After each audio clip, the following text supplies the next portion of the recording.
Okey, Assalamualaikum dan selamat tengah hari. Okey, Alhamdulillah hari ni kita nak deliver satu unit Toyota Camry dari customer dari Putrajaya.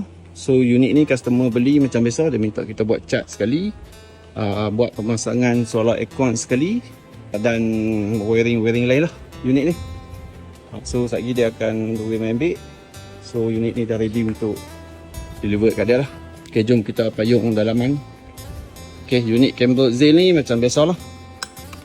Dalaman. Okey, kita tukar fridge baru. Ni toilet dia. Okey, ni bahagian dia, kedudukan dia. Sini boleh 3 orang, sini 2 orang, sini 2 orang. Atas boleh tidur 3 orang dewasa atau 2 orang dewasa. Ada fan, aircon baru, microwave baru. Okey, fridge baru. Okey. So kita tengah check in sikit-sikit lagi untuk tunggu dia mai.